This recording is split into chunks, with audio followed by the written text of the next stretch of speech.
तो जय हिंद मेरे प्यारे बच्चों। देखिए आज के इस वीडियो में हम लोग बात करने वाले हैं मोस्ट इम्पॉर्टेंट आर्टिकल के ऊपर। आप अगर क्लास 12th में हैं और आप 2024 में यूपी बोर्ड का एग्ज़ाम देने वाले हैं क्लास 12th का, है ना, तो आपको ये वीडियो लास्ट तक ज़रूर देखना चाहिए बच्चों, ठीक है।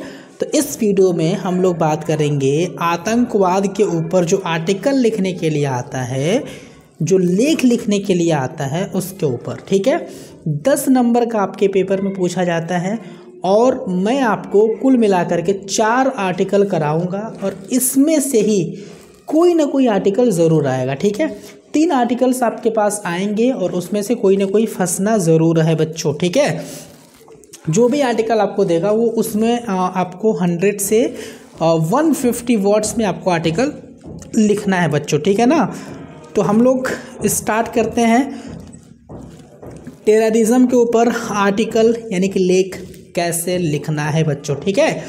तो देखिए, अगर आप हमारे चैनल पर नए हैं तो चैनल को सब्सक्राइब कर दीजिएगा और वीडियो को अभी लाइक कर लीजिए, ठीक है ना। आपके एग्ज़ाम से रिलेटेड मोस्ट इम्पॉर्टेंट टॉपिक्स या फिर क्वेश्चंस या फिर वीडियो मैं बनाता रहता हूं और लाता रहता हूं, ठीक है बच्चों। तो चलिए हम स्टार्ट करते हैं। क्या कह रहा है देखिए, terrorism has become a big national and international problem all over the world. Terrorism has become यानी कि जो आतंकवाद है वो बन गया है। क्या बन गया है भाई? A big national and international problem, एक बड़ा राष्ट्रीय और अंतर्राष्ट्रीय समस्या। यानी कि जो टेररिज्म है, जो आतंकवाद है, वो राष्ट्रीय और अंतर्राष्ट्रीय समस्या बन गया है। ऑल ओवर द वर्ल्ड, पूरे संसार के लिए या फिर पूरे संसार में। It is a global issue, या एक वैश्विक इशू है ना, वैश्विक मामला है ये, है ना। मतलब किसी एक कंट्री के लिए या फिर किसी एक राष्ट्र के लिए नहीं है, पूरे विश्व का ये मामला है। क्या? आतंकवाद। Which has affected almost all the Nations, which has affected, जिसने अफेक्टेड कर दिया है ना, जिसने प्रभावित कर दिया है ऑलमोस्ट ऑल द नेशंस, लगभग सभी राष्ट्र को। यानी कि जो आतंकवाद है वह एक बहुत बड़ा राष्ट्रीय और अंतर्राष्ट्रीय समस्या बन गया है पूरे विश्व के लिए, पूरे वर्ल्ड के लिए।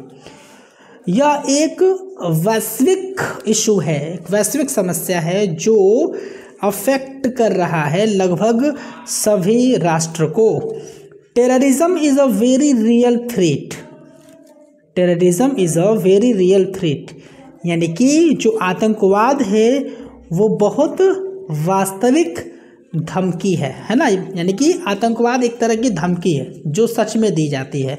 आतंकवाद एक सच में धमकी है कि भैया अगर आप हमारे इस व्यक्ति को नहीं छोड़ते हैं तो यहाँ पर बम ब्लास्ट कर दिया जाएगा, इनको इस जहाज़ को हाईजैक कर लिया जाएगा, इतने पैसेंजर्स को मार दिया जाएगा। तो टेररिज्म बेसिकली एक क्या है? एक थ्रेट है, एक धमकी है।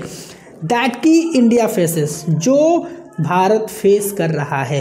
यानी टेररिज्म एक धमकी है जो कि इंडिया क्या कर रहा है? फेस कर रहा है। थ्रू द ईयर्स, मतलब सालों के दौरान वी हैव सीन, हमने देखा है, वेरियस टेरर अटैक्स, बहुत सारे आतंकवादी हमले, है ना। Through the years we have seen various terror attacks on different part of the nations, यानी कि राष्ट्र के अलग अलग हिस्से में अलग अलग आतंकवादी हमले हम लोगों ने देखा है बीते कई सालों में। बात समझ में आ रही है बच्चों? Terrorism is a violent act, यानी कि जो आतंकवाद है वह एक हिंसक कार्य है, एक हिंसक एक्ट है। ऑफ टेरिंग द कॉमन पब्लिक, है ना। मतलब टेरिंग मतलब क्या हो जाएगा? टेरिंग मतलब हो जाएगा डराना। यानी कि जो टेररिज्म है वह एक हिंसक एक्ट है डराने का। किसको डराने का? जो कॉमन पब्लिक, जो आम जनता है, उसको जलाने का।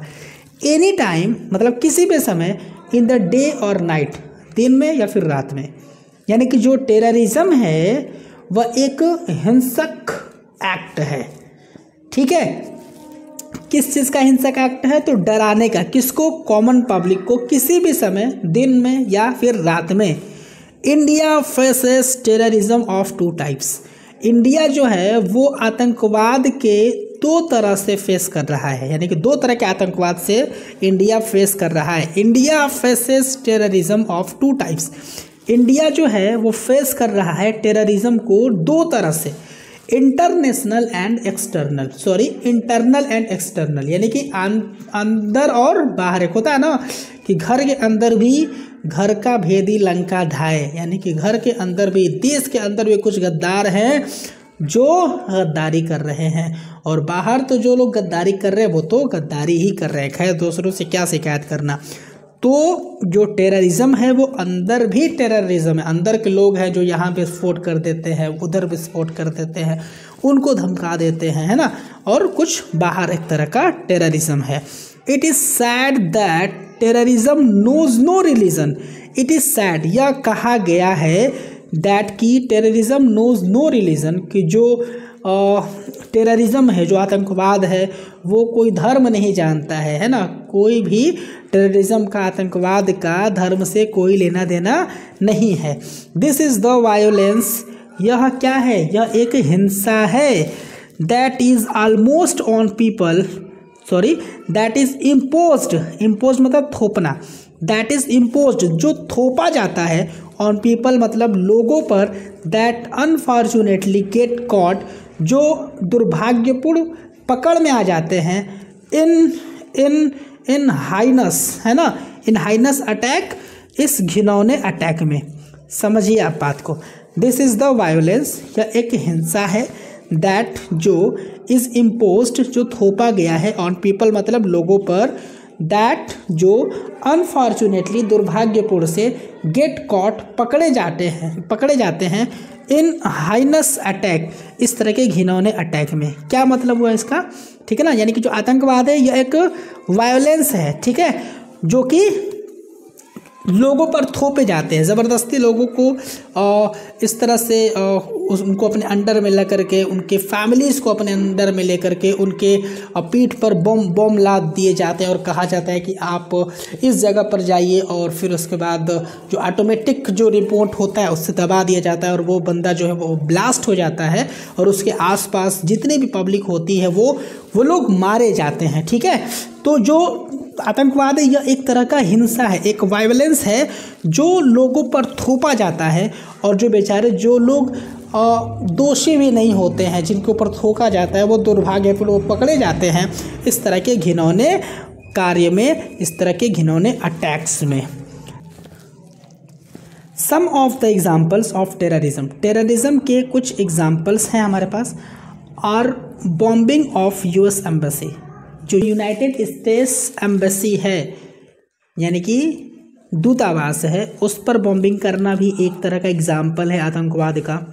एटम बम अटैक करना हिरोशिमा और नागासाकी पर, यह भी एक तरह का एग्जाम्पल है टेररिज्म का। और साथ ही साथ 26/11 का जो अटैक हुआ था, ये भी एक आतंकवादी हमला था, जो कि मुंबई में हुआ था, ताज होटल पर। जम्मू और कश्मीर में जो बॉम्ब अटैक्स होते हैं वो भी एक आतंकवादी हमला ही होते हैं बच्चों। तो मुझे उम्मीद है प्यारे बच्चों कि ये वीडियो आपको समझ में आया होगा, और आपको लाइन बाय लाइन हिंदी अनुवाद भी आपको समझ में आया होगा। बच्चों, ये बहुत ही इजी वे है एक आर्टिकल लिखने का। इसमें जो वर्ड्स का यूज़ हुआ है वो बहुत ही आसान, बहुत ही इजी वर्ड्स का इसमें यूज़ किया गया है, आसान वर्ड्स का यूज़ किया गया है। अगर आप थोड़ा सा इस पर थोड़ा सा कंसंट्रेट कर देंगे तो ये आपका तैयार हो जाएगा बच्चों। तो ये था हमारा पहला आर्टिकल, जो मोस्ट इम्पॉर्टेंट है आपके एग्ज़ाम के पॉइंट ऑफ व्यू से। 10 नंबर का पूछता है आपका, और 3 आर्टिकल देगा जिसमें से कोई भी आपको एक लिखना होगा बच्चों। तो मुझे उम्मीद है कि वीडियो आपको पसंद आया होगा। वीडियो अगर पसंद आया तो वीडियो को लाइक करिए, चैनल को सब्सक्राइब करिए, और ज़्यादा से ज़्यादा सपोर्ट करिए प्यारे बच्चों, ठीक है। तो आप अपना बहुत ज़्यादा ध्यान रखिए। जय हिंद, वंदे मातरम।